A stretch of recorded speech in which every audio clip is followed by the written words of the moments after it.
Үйлеріңізге амандық пен тыныштық болсын, қымбатты бауырластар. Біздің кезекті бағдарламамызға қош келдіңіз.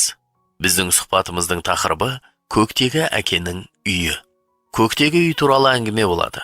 Біз ол жерді жұмақ деп атаймыз. Және біздің сұхбатымыздың негізіне Жохан жазған ізгі хабардың 14-ші тарауында жазылған Исаның сөздерін аламыз. Басындағы 3 аятты оқимыз. Көңілдерің толқымасын, Құдайға сеніңдер, және маған да сеніңдер. Көктегі әкемнің үйінде тұратын орын көп. Егер солай болмаса, мен сендерге айтқан болар едім ғой. Енді сол жерден сендер үшін орын дайындауға бара жатырмын. Барып дайындап болғаннан кейін қайтып келіп, өзім болатын жерде сендерді де болсын деп қасыма алып кетемін. Осы оқылған сөздерді Иса Мәсіх өзінің өлімінің қарсаңында шәкірттеріне айтқан болатын. 13-ші тарауда шәкірттерінің Исаның ізбасарларының жағдайы баяндалады. Олардың ұстазы қайғылы жағдайдың жақындап қалғанын алдын ала көрді. Сөйтіп ол тағы да өзінің шәкірттерін жинап алып, олардың аяқтарын жуу арқылы олардың бір-біріне қалай қызмет ету керектігінің үлгісін көрсетеді. Содан кейін олар дастархан басына отырып, кешкі асты бірге ішеді. Оларға жұбаныш беру үшін ол көктегі үй туралы айтады. Көңілдерің толқымасын, Құдайға сеніңдер, және маған да сеніңдер. Бұл жерде мен сіздерге Фаридтің Құдайды қалай іздегені туралы куәлігін оқып бергім келеді. Ол өзінің оқиғасын былай әңгімелейді. 1999 жылдың 28 ақпанынан бастап бәрі өзгерді. Сол уақытта мен екі дінді салыстырып, зерттеуді жалғастырып жүредім. Мен жаңа және көне өсиетті оқып шықтым, және мәсіхшілік теологияны зерттедім. Қалай болғанда да, мен бәрібір діни агностик болып қала бердім. Менің бір мәсіхші досым мені өзінің қауымында өтетін Құдайға табыну қызметіне шақырды. Мен өзім туралы ойлау қажеттілігін сезінгенде, айналамда не болып жатқанын бақылап, жай отырдым. Мен өзім білетін нәрселер туралы ойлай бастадым. Сол уақытта мен Иса шынында да уәде етілген Мәсіх, оның айқышқа шегеленіп, өлімнен қайта тірілгенін көрсететін жеткілікті куәліктер бар. Мәсіхшілік сенімнің негізі оның ілімінде емес, оның қайта тірілуінде. Қолмен жазылған Інжіл ешқашан болмаған.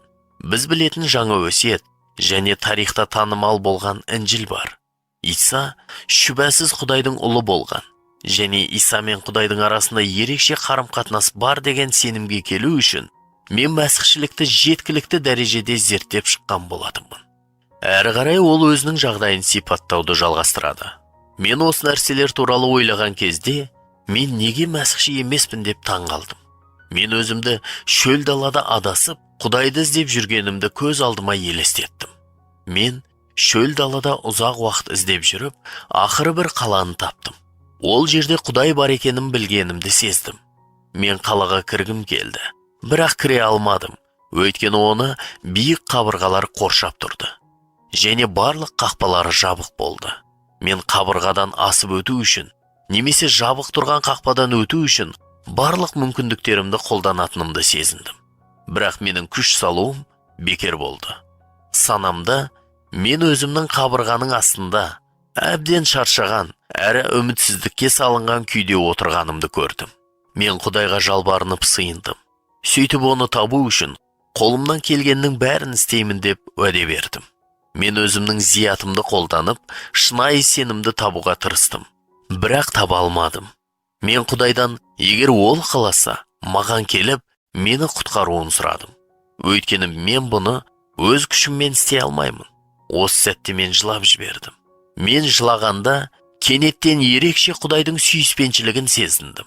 Ол менің, оның баласы екенімді, ол мені сүйетінін, әрі жердегі өмірімнің ақырына дейін, және одан кейін мәңгілікте де менің қамымды ойлайтынын айтқандай болды. Құдай менің қасымда, және ол мені сүйетінін, әрі мені қамқорлайтынын сезіндім. Бұл тамаша сезім еді, және мен жеңілдікті сезіндім. Құдайға табыну қызметі аяқталған соң, мен еш нәрсеге сенбейтін адам болғандықтан, мәсіхші болуға бірден шешім қабылдай салған жоқпын. Мен өзім туралы, және өзімнің нанымдарым туралы біраз ойланғым келді. Мен не болып жатқанын түсінгім келді. Қалай болған жағдайда да, өз өмірім мен Өзім зерттеген нәрселер туралы ойланып болған соң, мен мәсіхшілікті қабылдауды ұйғардым. Сол күннен бері 2,5 жылдай уақыт өтті. Менің өмірім айтарлықтай өзгерді. Мен өмірімде Құдайдың қалай жұмыс істегенін, оған деген сенімімнің өскенін көрдім. Менің куәлігім Иса шын мәнінде айқшағашта құрбан болды, және бұл неліктен маңызды деген сенімге мен қалай келдім. Жохан жазған ізгі хабардың 14-ші тарауының 1-ші аятында жазылған Исаның сөздерін тағы да есімізге түсірейік. Көңілдерің толқымасын, Құдайға сеніңдер, және маған да сеніңдер. Әрі қарай Иса өзінің сөзін былай деп жалғастырды. Көктегі әкемнің үйінде тұратын орын көп. Егер солай болмаса, мен сендерге айтқан болар едім ғой. Енді сол жерден сендер үшін орын дайындауға бара жатырмын. Барып дайындап болғаннан кейін, қайтып келіп, өзім болатын жерде сендерді де болсын деп қасыма алып кетемін. Осы оқылған сөздерді Иса Мәсіх өзінің өлімінің қарсаңында шәкірттеріне айтқан болатын. Жағдай барған сайын қиындай түсті. Осындай алаңдаулы сәтте Иса Мәсіх көңілдерің толқымасын, Құдайға сеніңдер, және маған да сеніңдер деп оларға жұбаныш береді. Фарид те осындай жағдайды бастан кешірді. Мен Құдайдан, егер ол қаласа маған келіп, мені құтқаруын сұрадым.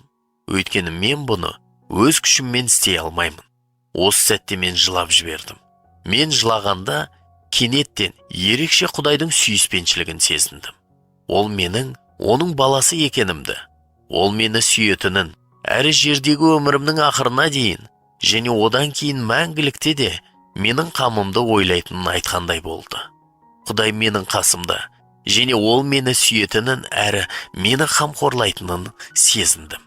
Бейнелеп айтқанда, ол өзінің үйіне кетті. Көктегі әкемнің үйінде тұратын орын көп дейді Иса. Және әрі қарай былай деп оқимыз. Егер солай болмаса, мен сендерге айтқан болар едім ғой. Енді сол жерден сендер үшін орын дайындауға бара жатырмын. Барып дайындап болғаннан кейін қайтып келіп, өзім болатын жерде сендерді де болсын деп қасыма алып кетемін. Исаны айқшағаш күтіп тұр еді.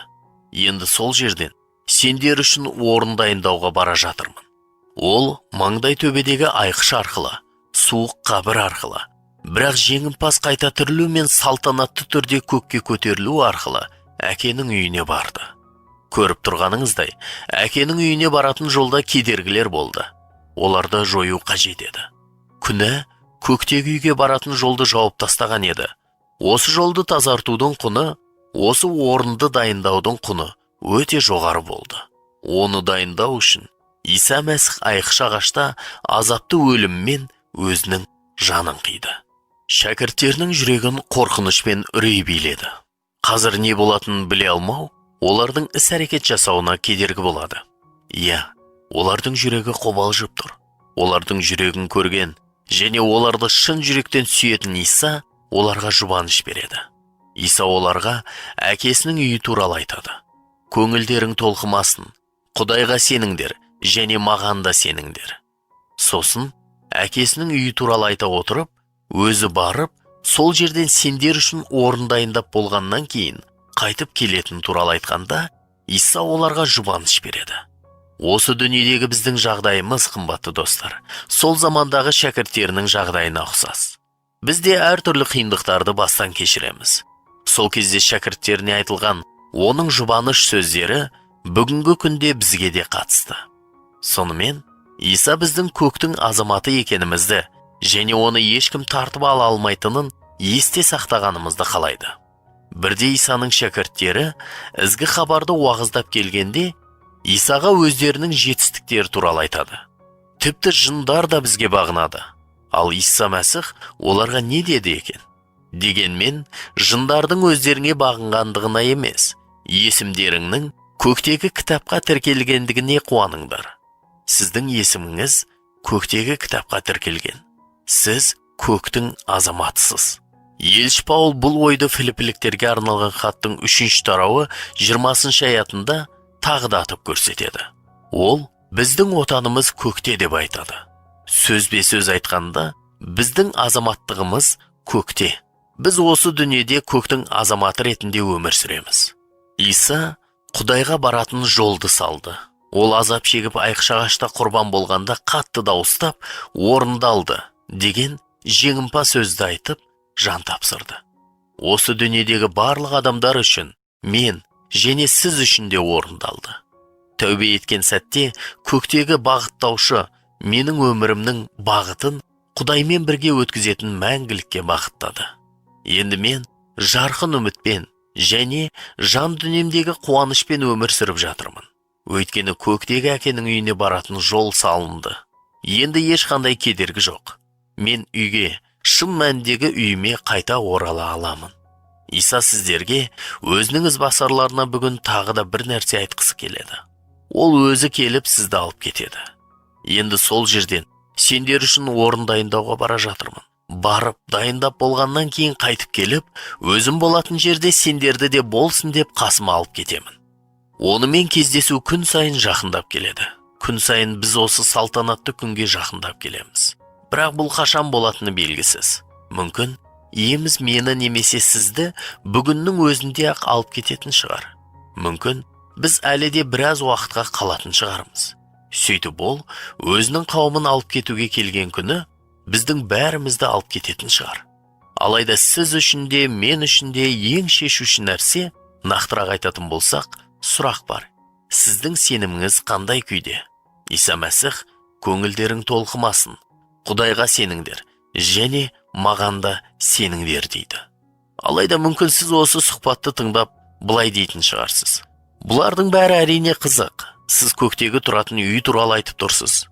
Менің есімім көкке тіркелген бе, жоқ па, мен бұны білмеймін. Әрине, Исаның айқшағашта құрбан болғаны шүбәсіз ақиқат. Бұл туралы көп рет естігенмін. Алайда, менің жеке өміріме оның ешқандай қатысы жоқ. Менің ойымша бұл мен үшін емес. Егер сізге ашығын айтатын болсам, сіздің Иса қайтып келеді деп айтқан сөзіңіз мені қуантпайды. Қайта жүрегімде қорқыныш туғызады. Мен онымен кездесуден қорқамын.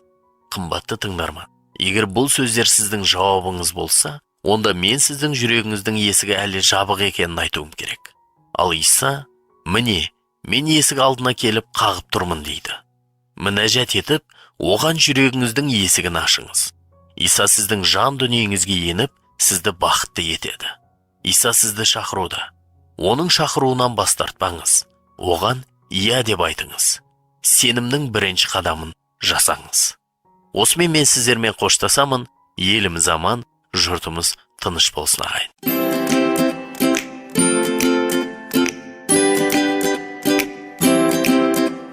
Қымбатты тыңдарман, біз осымен бүгінгі бағдарламаны аяқтаймыз. Егер сіз бүгінгі бағдарламадан өзіңіз үшін пайдалы мағлұмат алған болсаңыз, немесе сізде қандай да сұрақтар туындаған болса, егер сіз өмірдің қайнар көзі болған киелі жазба кітабына ие болуды қаласаңыз, бізге хат жазып жіберіңіз.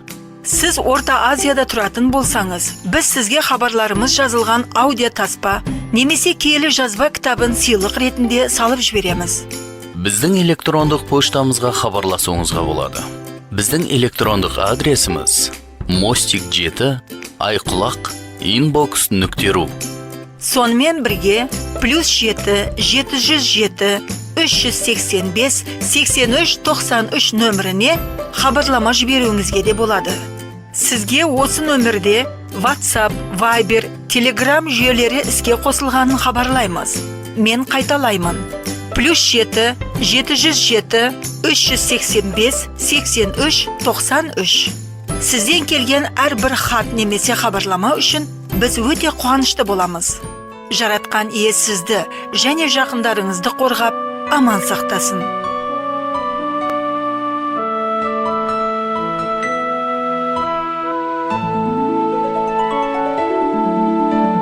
Жаратқан ием бағушы,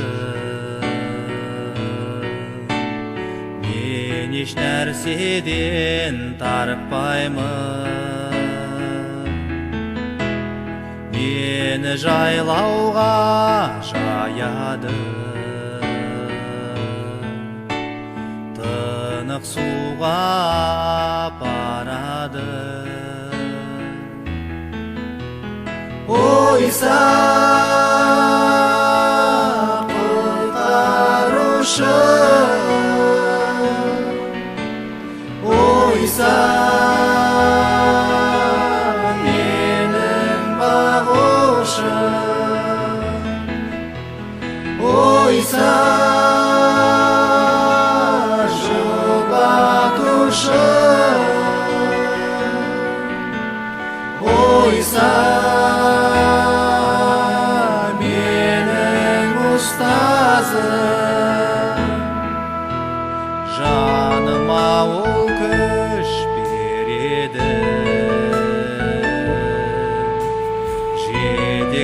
түзу жол менен қараңғыда да жүрсем де қауіп қатерден қорықпаймын ойса құтқарушы ойса менің бағушы ойса жұбатушы ойса менің ұстазым